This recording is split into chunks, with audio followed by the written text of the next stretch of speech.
muchísimas gracias por estar hoy con nosotros.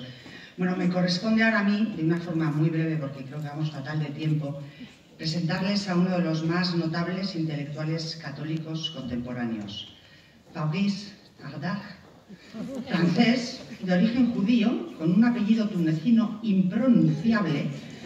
Es director del Centro Philanthropos, que es un instituto europeo de estudios antropológicos, una comunidad creativa que vive a la luz del Evangelio y que busca la comunión entre la fe, familia, el estudio y la Eucaristía. Un dato fundamental de Fabrice, del que no doy el apellido ya más, es que tiene 10 hijos, lo cual dice muchísimo en su favor y desde luego también de su mujer. Es autor de numerosos ensayos, es autor de obras teatrales también, es un conferenciante muy aplaudido y tiene una faceta casi secreta que también es compositor y cantautor. Entonces les recomiendo no solo que lean sus libros, sino que también vean alguno de sus vídeos cantando y que escuchen sus canciones. Como no soy tan osada como para hacer yo una glosa de la obra de Fabrice, le he pedido a Enrique García Máiquez que me escriba unas breves líneas, porque es un gran conocedor de la obra. Y Enrique García Máiquez dice: yo diría que Fabrice Ardagh ha conseguido dos cosas esenciales en nuestro tiempo. Una es sostener, cual Chesterton contemporáneo, la inteligencia católica de nuestro tiempo. Sus libros hacen conversos y fortalecen en la fe. Ha encontrado el estilo que pide nuestro tiempo: ingenioso, hondo, gracioso, atrevido y literalmente audaz. Y dos, su obra es una medicina contra la desesperanza teológica, pero también contra el desánimo hondo de haber nacido en nuestro tiempo. Su furiosa felicidad nos pone en disposición de luchar por la verdad. Así que sin más, yo les dejo con Fabrice, diciendo que qué suerte tenemos de haber nacido en época de Fabrice. Muchísimas gracias.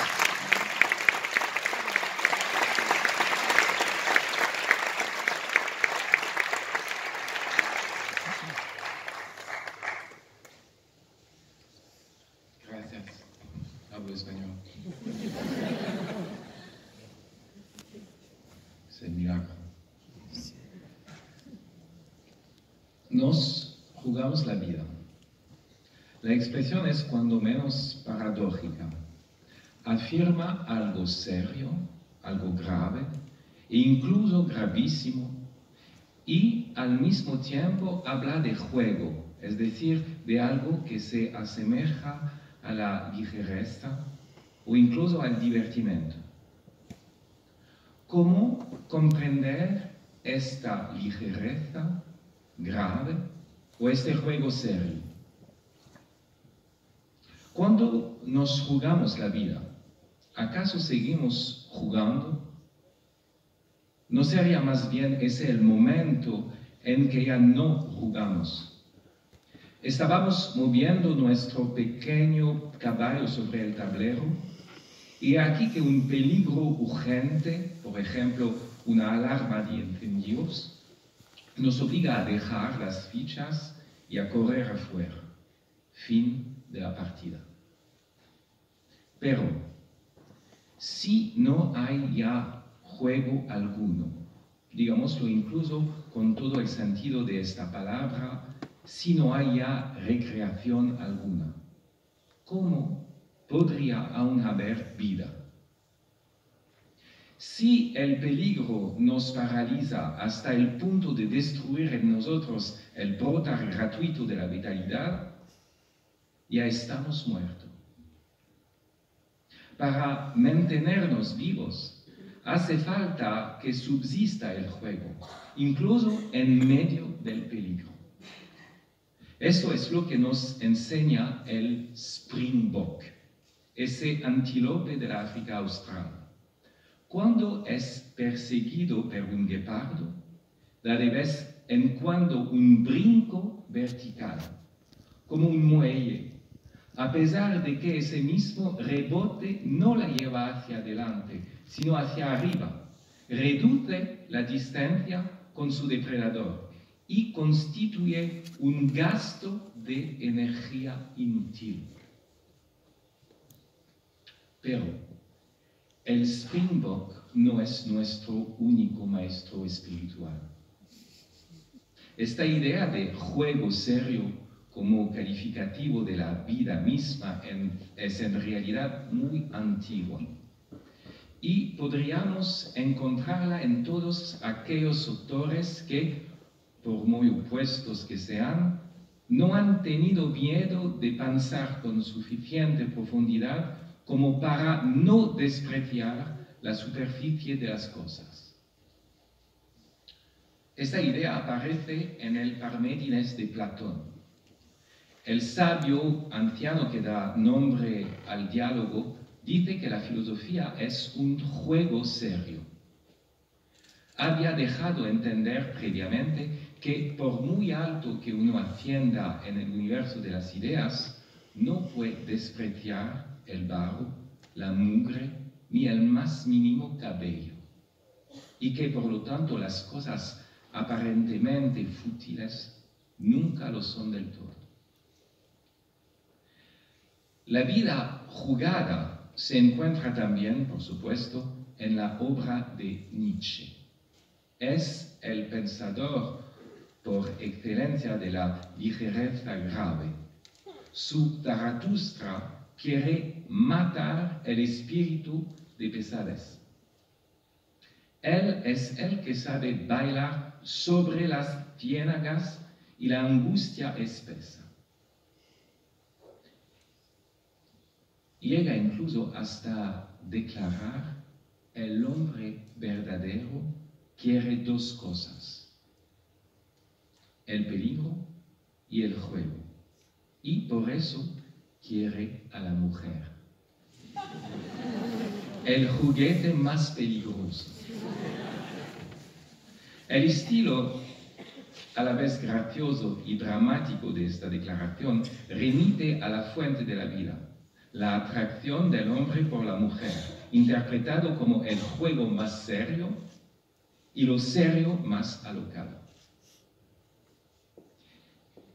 Se encuentra tal afirmación de un juego serio de la vida en la Biblia. Así lo creo, en un lugar que no podría ser más trágico e irónico al mismo tiempo. Se trata del sacrificio de Abraham. Dios le pide que ofrezca en holocausto el hijo de la promesa. No puede haber nada más alejado del juego. Y sin embargo, Abraham dice a sus servos: yo y el chico iremos hasta allá para adorar, y luego volveremos con vosotros. Volveremos. Afirma que volverán juntos, como si él y el Eterno jugaran una partida de póker y cada uno echara un farol. Pero he aquí lo más sorprendente: el hijo entregado se llama Isaac, del verbo hebreo sahak, que significa reír, alegrarse, divertirse. La risa es pues el personaje central del sacrificio. Por fin, yo mismo aquí podría decirse que me dedico a un juego serio. Algunos se esperaban tal vez un discurso más político, más comprometido, más polémico o sentimental frente al gran caos de Europa. ¿Y qué es lo que estoy haciendo? Me tomo mi tiempo, analizo la frase del título, nos jugamos la vida, le resitúo en la historia del pensamiento. Esto no parece muy serio. ¿Cómo podemos permitirnos filosofar al borde de un volcán en erupción? Es posible interpretar, sopesar la palabra nos jugamos la vida mientras que estamos efectivamente jugándonos la vida. Imaginen lo siguiente: un general da su orden, cargad contra el enemigo. Y aquí que el soldado se interroga sobre el sentido de la palabra enemigo y sobre lo que significa el verbo cargar. Eso se parece mucho a una deserción. Y al mismo tiempo, ¿acaso no es lo propio de la vida humana el pensar, el no actuar sin conciencia, el no quedarse en la ideología y los eslóganes? ¿No es acaso el alma de Europa el arriesgar la vida en el encuentro con el otro y en la búsqueda de la verdad? ¿Acaso no lo he sugerido evocando la Biblia, Nietzsche y Platón, es decir, invocando nuestras raíces griegas, nuestras alas judías, sin descontar nuestra modernidad crítica? En la primavera del 1980, en una conferencia titulada ¿Dónde están los bárbaros?, el gran intelectual polaco Leszek Kolakowski lo observó con precisión. La aptitud de cuestionarse a sí mismo, de abandonar, no sin una fuerte resistencia, por supuesto, su propia fatuidad, su farisaica autocomplacencia, está en las fuentes de Europa en cuanto fuerza espiritual. Si la oración nos jugamos la vida es verdadera, es porque se opone a dos errores contrarios: el de absorber lo serio en el juego o la de absorber el juego en lo serio. El primer caso es el de lo que yo llamaría ludismo. Todo debe convertirse en divertimento, incluso los mayores dramas. El Holocausto se convierte en una serie de Netflix. La pandemia es un culebrón enrevesado. Estamos en la infotainment. Por retomar una expresión del crítico judío americano Neil Postman, esto va de amusing ourselves to death. Divertirnos hasta palmarla. Se adivina aquí que la sonrisa es una mueca, que detrás de ese ludismo se esconde una desesperación que no cesa de huir ante sí misma. Una miseria que se multiplica gracias al manto con el que pretendía tapar. El segundo caso, absorber el juego en lo serio, ya tiene nombre, es el utilitarismo. El juego se admite en la medida en que un cierto relajamiento es necesario para volver al trabajo. Porque todo tiene que ser útil, funcional, rentable. El padre es reemplazado por el experto. Si aún tiene una familia, la gestiona como una empresa. No sabría llevar un caballito a hacer de lobo para deleitar a sus hijos, a menos que un psicólogo le asegure que tal juego es importante para el éxito social de su hijo. Entonces, se aplicará a ello como a un trabajo. Aquí se advierte que este activismo es un nihilismo, pues la vida, desde este punto de vista, no vale nada en sí misma. La misma alegría de vivir aparece como incomprensible. Debe ser superada por el orgullo de la eficiencia y de una eficiencia que no es eficacia, puesto es para sí misma su propio fin. Ludismo y utilitarismo son los dos polos entre los cuales nuestro siglo no cesa de oscilar. Estos dos errores son, a primera vista, contrarios. Ambos se mantienen denunciándose el uno al otro. Acaban por pactar juntos. Por un lado se dice, me da igual. Me dejo llevar, vivo el día a día. Se dice del otro lado, yo gestiono, yo calculo mi existencia, yo planifico mi porvenir. Pero ambos se asocian en el dispositivo tecnológico, que es la apoteosis conjunta del utilitarismo y del divertimento. Un algoritmo muy sofisticado para garantizar por un poco más de tiempo nuestra huida ante la desesperación. Un metaverso que multiplica y pretende olvidar el universo. Es por esto por lo que ludismo y utilitarismo se entienden para deshacerse del recién nacido y del anciano. Tanto el que acaba de nacer como el que está muriendo no son ni operativos ni divertidos. Si está esperando un hijo, ya no puede usted divertirse sin más. Ese niño le inviste a usted de una responsabilidad. Y tampoco puede usted planificar, pues este niño es un acontecimiento y no un resultado, alguien y no algo.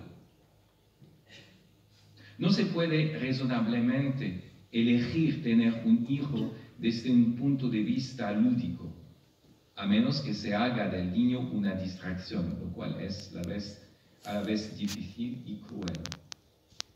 No se puede tampoco razonablemente elegir meter en el mundo a un nuevo pequeño mortal desde un punto de vista utilitarista, a menos que se haga de él el engranaje de un sistema. Nadie puede sentarse y decirse, después de haber hecho sus cálculos, sí, seré un buen padre, aseguraré a este hijo la felicidad, aun suponiendo que se tenga un plan para asegurar a su hijo el bienestar. Esto causaría a dicho hijo la mayor molestia. Ya no sería una persona libre, sino un objetivo dentro del proyecto de otro. Y ese otro no sería ya un padre, sino un experto en desarrollo. En cuanto al anciano, al minusválido, al enfermo incurable, a todos los que no pueden desempeñar un papel para el divertimento ni para la eficiencia, acaban por pedir que sean eliminados. Por compasión, por supuesto.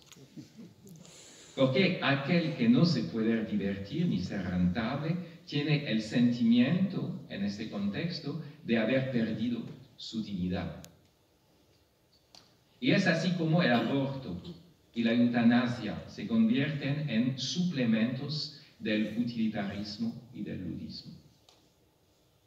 Llegados a este estadio de nuestra meditación, vemos perfilarse como una primera tesis. Ya no sabemos dar la vida porque no sabemos jugarnos la vida. Tenemos tendencia a dar la muerte porque ya no creemos que la vida es buena en sí misma, sino que solo tiene valor si podemos distraer de ella o rentabilizarla. En una palabra, tan pronto como se pierde el sentido del sacrificio, se corre hacia el suicidio. Y aquí no hay corazón de nuestro tema, pues ya no sabe si Europa todavía tiene corazón. Antiguamente, la comunidad animaba a sus miembros en el deber de vivir y de dar la vida. Hoy les favorece en el derecho a morir y a darse la muerte. El actual gobierno francés se aplaude a sí mismo por haber inscrito el derecho de la interrupción voluntaria del embarazo en su constitución y se hará una ovación a sí misma, sin duda, dentro de poco, al inscribir también la ayuda para morir.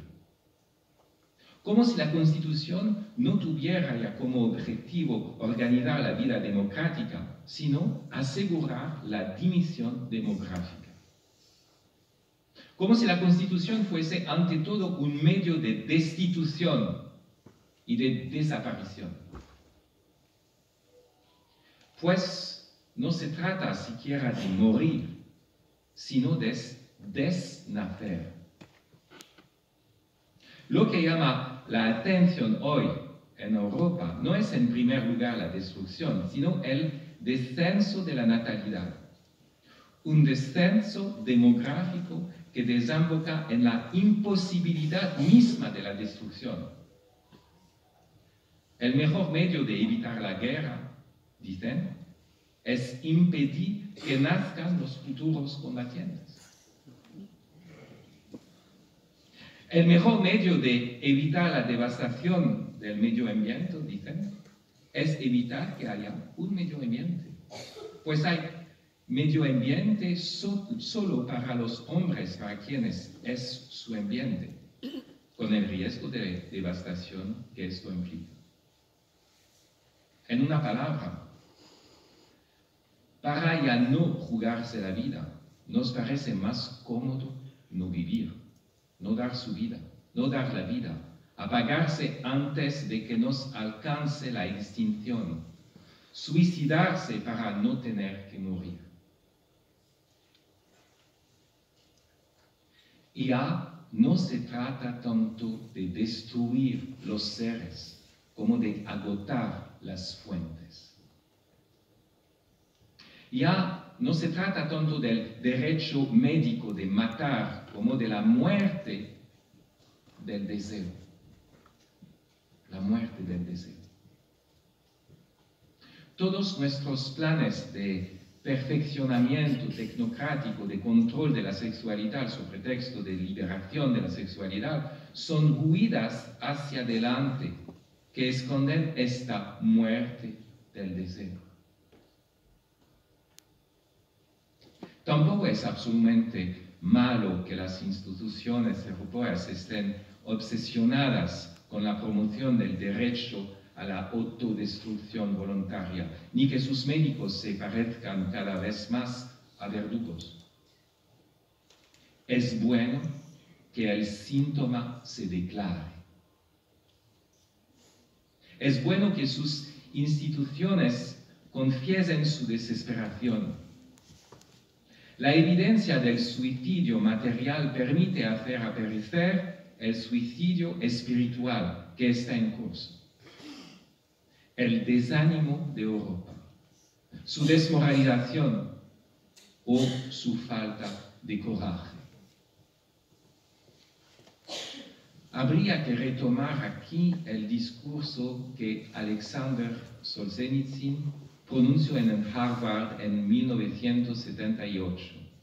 Por entonces observaba que el declive del coraje es el rasgo más destacable del occidente de hoy.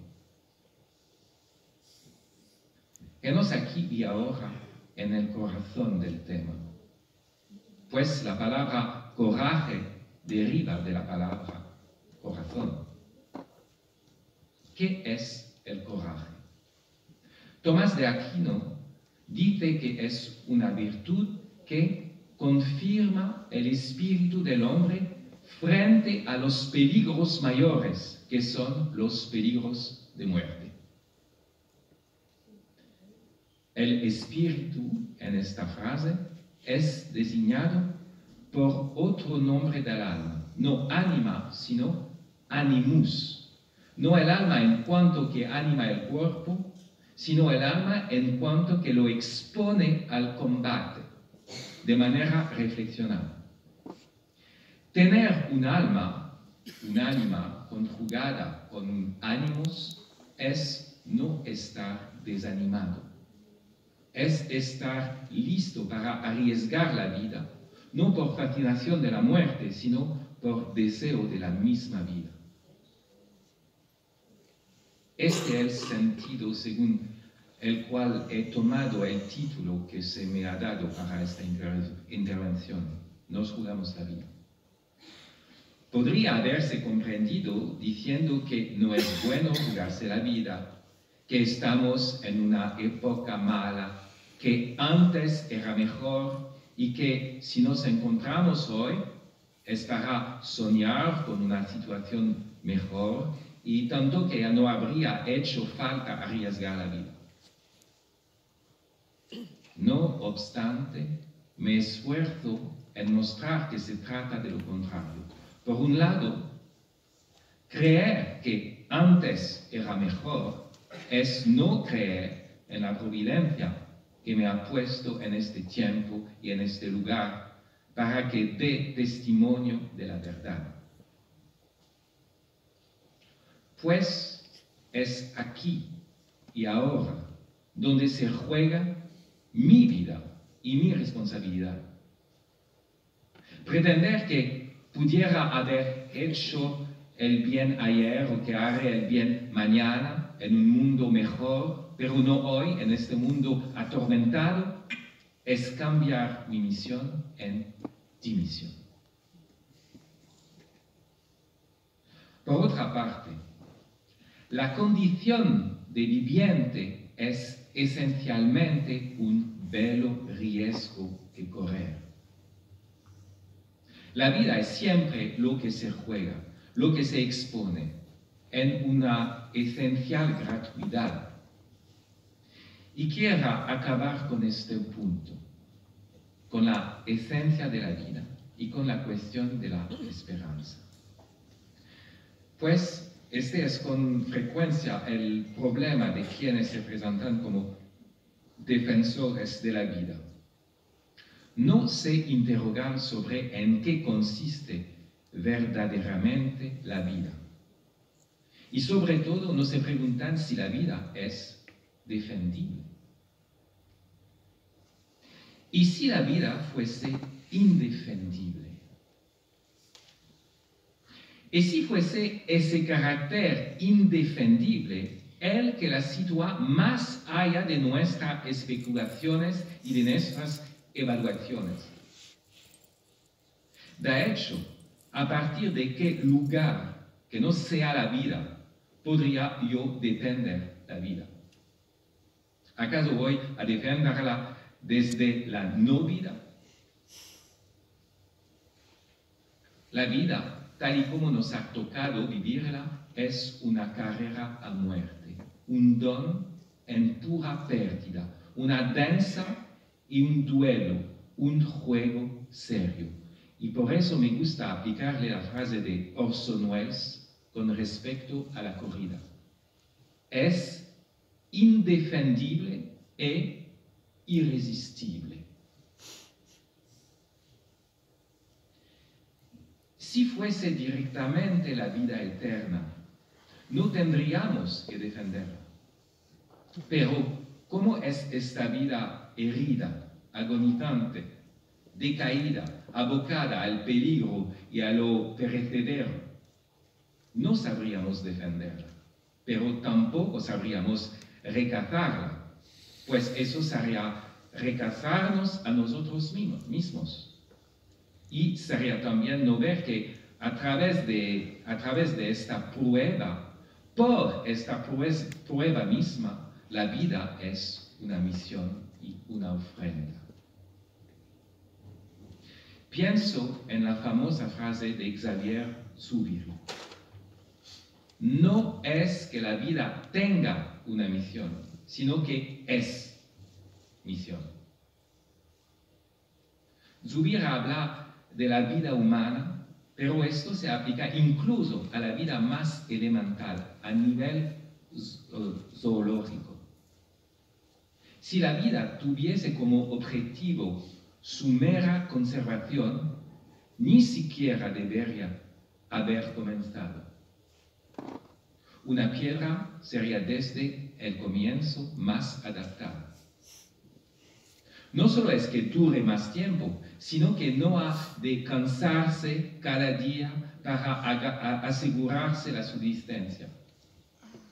Cierto, cuando el pájaro canta, esto le sirve para la reproducción y para marcar su territorio, pero no canta para conservarse, se conserva para cantar, para que siga habiendo durante un cierto tiempo en la tierra el don melódico del mirlo o del zorzal.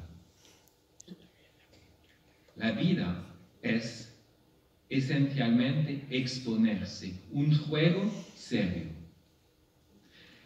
Se la juega ella misma, se la juega para conservarse, pero más aún se conserva para jugársela. En el coraje de cantar de nuevo, de arbolar de nuevo crestas y plumajes multicolores, de dibujar con la cruz de su cuerpo maravillosas trayectorias en el cielo, a pesar de la muerte segura, transfigurando la muerte en lugar de ofrenda y de gloria.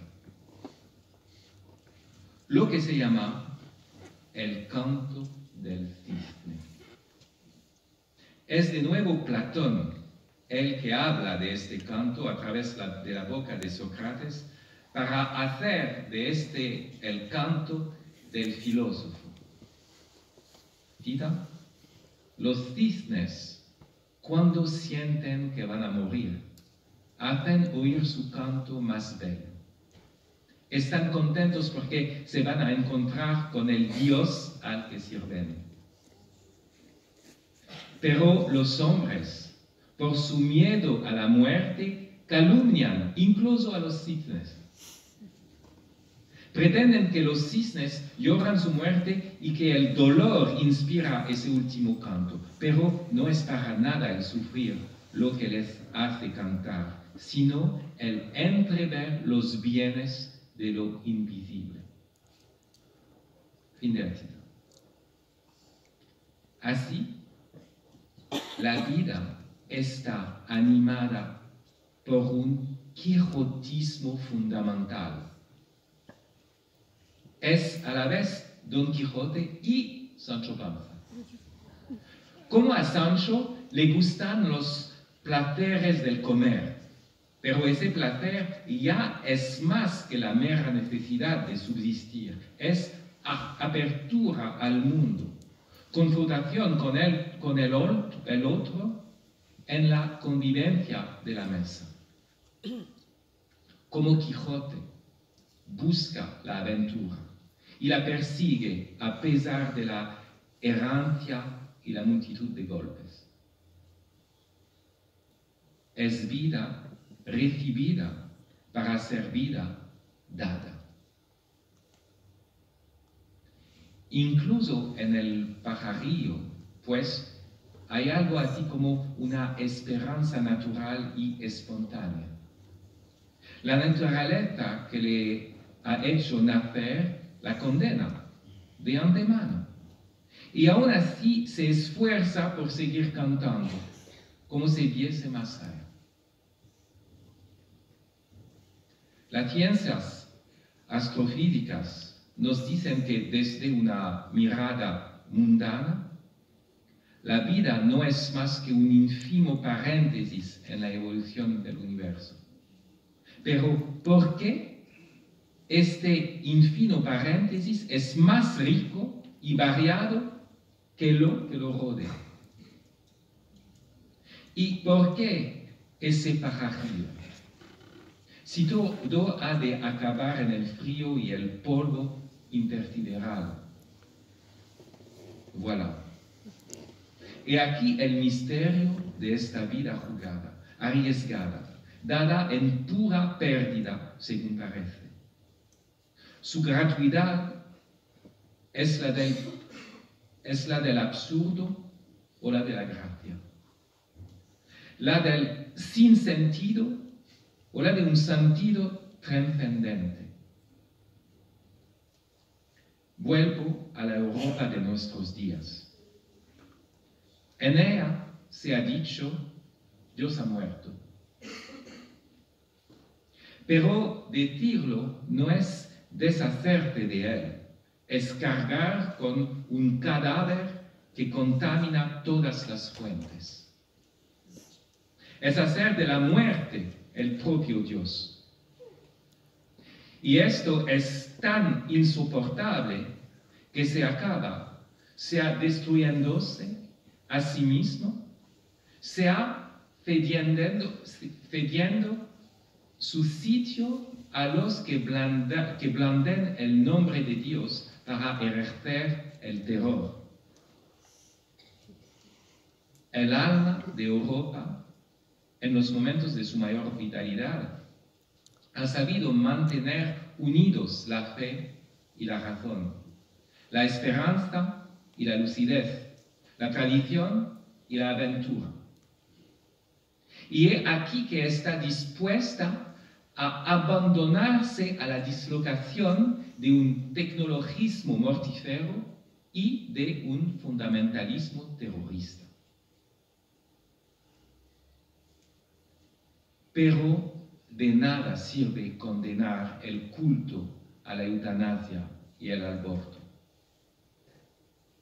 No sirve de nada mostrar el carácter suicida del ludismo y del utilitarismo de nuestro siglo, si no se despiertan primero las fuerzas del deseo, si no vuelve primero el gusto por el juego serio de vivir.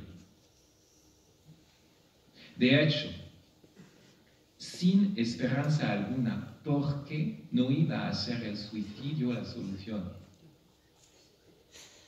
Es cierto, hay un pajarillo en nuestro corazón que aspira de nuevo a cantar. Pero somos hombres, y lo que existe espontáneamente en el mirlo o el cisne, hace falta toda la sabiduría de Sócrates, y más aún la del Evangelio, para admitirlo con inteligencia y libertad. Tal es nuestro combate. Tal es el coraje que exige.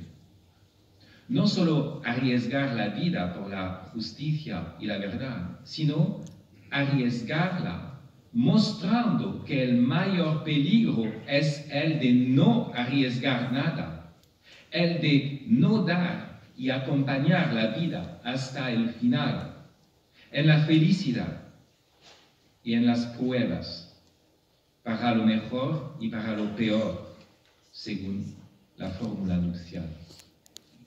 Gracias.